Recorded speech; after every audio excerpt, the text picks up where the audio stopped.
So in this third clip, it's a minute long.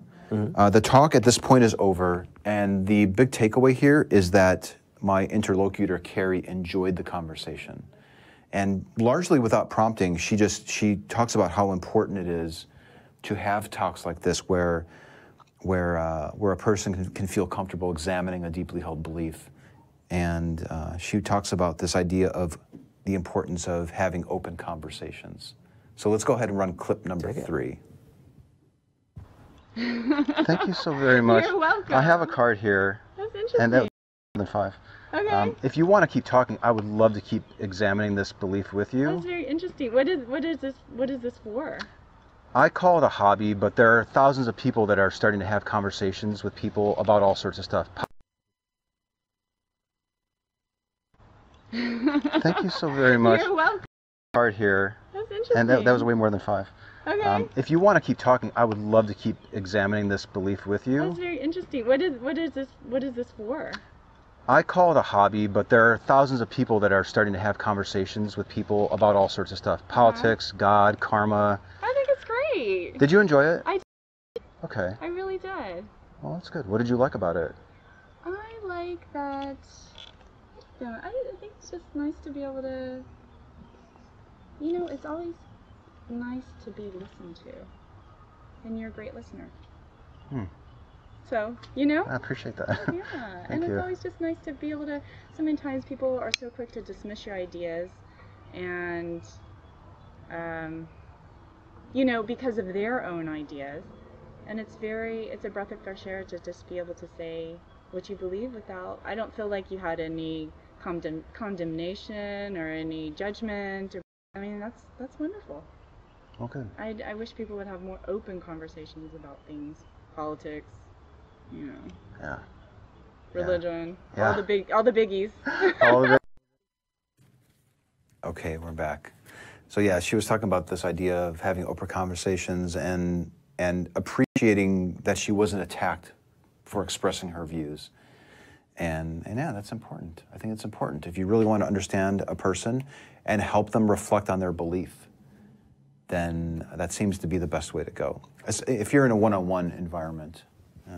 Yeah, I mean, definitely for the one-on-one, and definitely if you're going out and having that conversation and initiating that conversation.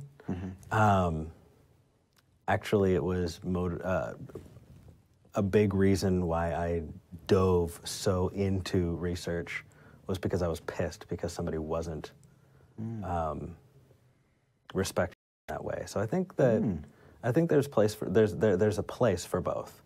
I absolutely see where you're coming from, and especially if you're the one going out. Because if you're going out and being an asshole to somebody, like... The police will show up pretty soon. Yeah, you're just some belligerent dude, you know, yelling at people on the street, right? Right. But so having that attitude, especially when you're having those one-on-one, those intimate conversations and being able to do that, I absolutely see. But I do have to push back because my experience is different. My experience is that some people just are going to be very laissez-faire about it, not really do much until something really pisses them off. You know, I was actually talking to Vern, the Vern show. I was talking to Vern yesterday, and he was saying that that most places will get emails because they really, really love something, really, really hate it.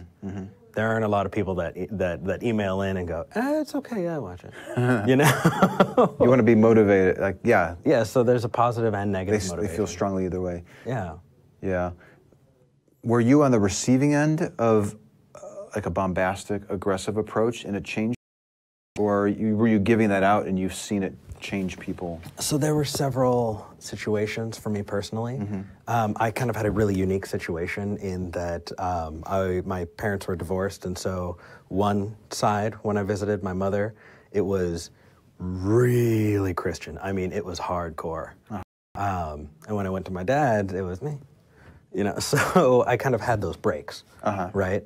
And I kind of got it from both sides. So my uncle on my mother, the very Christian side, he got the call to be a preacher. He got the call to serve the Lord and serve the church. And he was very into apologetics. And so he practiced on me. And that forced me into taking the opposite argument. Even though you didn't want to? Like you were trying to? I was an early young teenager. I don't think I really put much thought into whether I wanted to or not. But I mean, was just did you take a position that you didn't actually hold, or you were contesting his apologetics because you really were questioning them? I think that answer changed over time.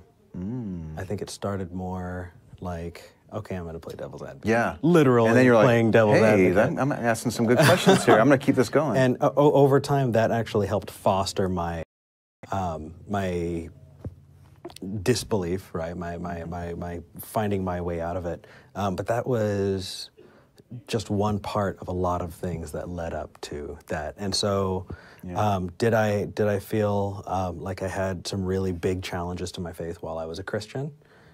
Yes. But then I also had some really big challenges the other way, and seeing that and feeling like I'm on both, on one side and then on the other side of a more heated argument. It pushed me, I think, to make up my own damn mind until I could honestly. So, yeah, I do think that all these different approaches affect people differently. Yeah. The very aggressive, in your face, here's the counter apologetics to show how mistaken you are. That could be compelling, even in a one-on-one. But generally, it results in the backfire effect. Yeah, well, in one-on-ones especially. I mean, in what? In a one-on-one especially. In a one-on-one, yeah, absolutely. But watching somebody get destroyed, and that person was using the same argument that you use, and you were observing it, and you're not the recipient, like you're just passively watching it, that could be compelling. There are so many people that don't believe these because of that because they thing. witnessed that, Yeah. But I think that we have an abundance of the aggressive and not enough of your approach, and so I'm glad that you're pushing that to have those kinds of conversations in a cordial way. Thank you. Because it's the different strokes for different folks type of thing. Like, do you ever listen to Seth Andrews? Mm-hmm. I love Seth Andrews. He has an angelic voice. I mean, just listening to him, it's just like a warm hug, It's a pumpkin spice latte hug. Isn't it? It's just soft and soothing. And it is the voice that I remember from listening to Christian radio. And because of that, I can't stand it. I absolutely love it, but it takes me back to a place that I just... Yeah. Because I go back to Christian radio, and I think about Christian radio in the car with my mother, and it's hard for me to make that disconnect, and it's just his cadence, it's his tone. Of course, it's not his content. Yeah, the content's completely different. It is, but there's some people who loved that style of talking, and I think that if they craved that and they're able to get that, it's that just approach, there are people who loved that part of Christianity and being able to get that, but not having to get that. Reminds me, I was at the FFRF's 35th anniversary in Portland 5 years ago, so I think it was in 2012, and Jerry DeWitt had just come out as atheist. He was a Pentecostal preacher. I remember his, the Year as an Atheist. No, that's Ryan Bell. Okay, this is Jerry DeWitt. He was on Dogma Debate for a while. He wrote Hope After Faith. Yes. Got the hair. And they introduced him at FFRF, and he ran up there, and he was doing his Pentecostal thing. Praise science, and he was going on and Darwin. And a lot of people were laughing, but afterwards, apparently a lot of people were upset by it because he was channeling that religious zeal that so many people in the audience were turned off by, and I think he was a little surprised that this didn't come across as a joke. I would be super uncomfortable thinking about myself in that position. Or they have a spouse that still believes, and they thought he was mocking them. So you have to be so careful with humor.